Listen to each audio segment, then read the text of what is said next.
English பேசுறதே கஷ்டம்னு சொல்றாங்களா? ஆனா கிடையவே கிடையாதுங்க. இங்கிலீஷ் ரொம்ப ஈஸியான லாங்குவேஜ். சொல்லி தர விதத்தில சொல்லிக் குடுத்தா, யாரா இருந்தாலும் கத்துக்கலாம். இன்னைக்கு நான் உங்களுக்கு ரொம்ப பேசிக்கான இங்கிலீஷ் வந்து சொல்லி தர போறேன். இது தாங்க ஸ்டார்ட்டிங் பாயிண்ட்டே. இங்க இருந்து தான் நம்ம இங்கிலீஷ் வந்து படிக்கவே ஆரம்பிக்கணும். இது தெரியாம நம்ம எடுத்தோனே ஒரு சென்டென்ஸ படிக்கிறதோ, அத மனப்பாடம் பண்றதோ என்னைக்குமே வேலைக்கு ஆகாது. அப்படி பண்ணிட்டு இருந்தா மட்டும் தான் நம்ம இங்கிலீஷ் பேசவே முடியாது. நான் பேசிக்லேருந்து சொல்லி தரேன். வாங்க பார்ப்போம். இப்போ தமிழ்ல வந்து உயிரெழுத்து 12, மெய்யெழுத்து 18, ஆயுத எழுத்து 1, உயிர்மெய் எழுத்து 716. மொத்தமா தமிழ்ல எத்தனை எழுத்துக்கள் இருக்குன்னா, 247 எழுத்துக்கள் இருக்கு. ஆனா இங்கிலீஷ்ல அவ்வளோலாம் கிடையாதுங்க. இங்கிலீஷ்ல ரொம்ப ரொம்ப கம்மியான எழுத்துக்கள் தான் இருக்கு. மொத்தமாவே 26 எழுத்துக்கள் தான் இருக்கு. அதாவது இங்கிலீஷ்ல வந்து வவ்வல்ஸ் வந்து 5 இருக்கு. கான்சோனன்ட்ஸ் 21 இருக்கு. மொத்தமா எத்தனை இருக்கு? 26 எழுத்துக்கள் தான் இருக்கு. இந்த வவ்வல்ஸ், கான்சோனன்ட்ஸ் நம்ம என்ன சொல்வோம்னா ஆல்ஃபபெட்ஸ். இப்போ தமிழ்ல 247 எழுத்துக்கள் மாரி, இங்கிலீஷ்ல மொத்தமா 26 எழுத்துக்கள் மட்டும் தான் இருக்கு. அது என்னன்னா, இந்த 26 எழுத்துக்கள் என்ன அப்படின்னு நான் சொல்றேன். என் கூட சேர்ந்து நீங்களும் சொல்லுங்க.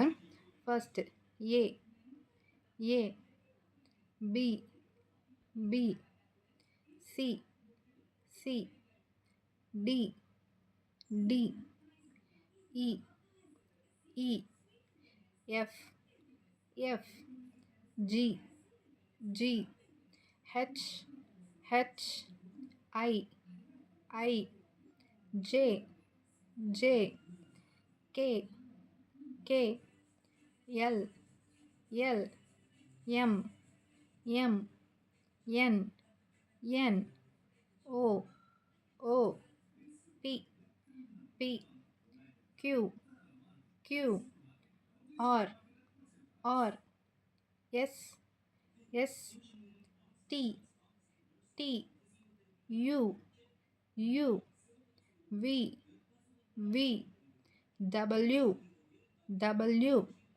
X, X, Y, Y, zed or zee. கடைசி எழுத்து வந்து நம்ம இசட்ன்னு சொல்லலாம், இல்லை ஜீன்னு சொல்லலாம்.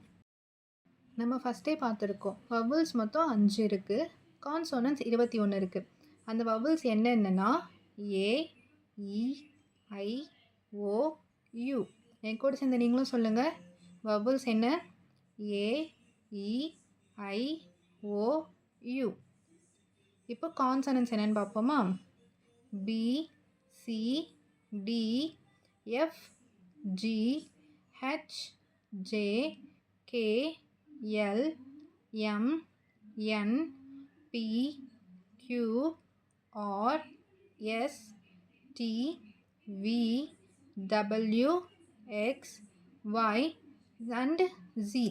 மொத்தம் 21 கான்சோனன்ட்ஸ். ஓகேங்களா? நீங்கள் வவ்வல்ஸ் ஞாபகம் வச்சுட்டாலே போதும், மற்றதெல்லாமே கான்சோனன்ட்ஸ் அப்படின்னு நம்ம ஈஸியாக சொல்லிடலாம். இப்போது இங்கிலீஷில் இருக்க பேசிக்கான வேர்ட்ஸ் பார்க்கலாம். ஈஸ்ட், ஈஸ்ட் இதுக்கு தமிழில் கிழக்கு, கிழக்கு. வெஸ்ட், வெஸ்ட் அப்படின்னா மேற்கு, மேற்கு. நார்த், நார்த் வடக்கு, வடக்கு. சவுத், சவுத் தெற்கு. இது எல்லாமே என்னது? Direction. East, west, north, south. கிழக்கு, மேற்கு, வடக்கு, தெற்கு. ரொம்ப ஈஸி தாங்க. ஈஸ்ட்னா என்ன? கிழக்கு. வெஸ்ட்னா மேற்கு. நார்த் வடக்கு. சவுத் தெற்கு. நெக்ஸ்ட் அப், அப் அப்படின்னா மேலே, மேலே. டவுன்னா கீழே. அப் அப்படின்னா மேலே, டவுன்னா கீழே. லெஃப்ட் அப்படின்னா இடது, ரைட் வலது. சொல்லுங்கள். லெஃப்ட்னா என்ன? இடது. ரைட் வலது. Next right hand, right hand வலது கை, வலது கை. லெஃப்ட் ஹேண்டுனா இடது கை. ஃப்ரண்ட் முன்னாடி அல்லது முன்பு. பேக் பின்னால், பேக் பின்னால்.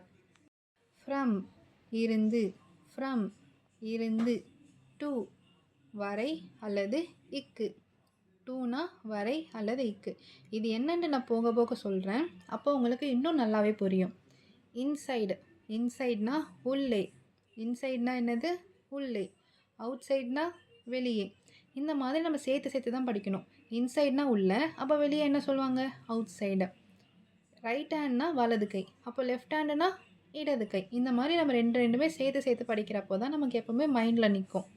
Next near.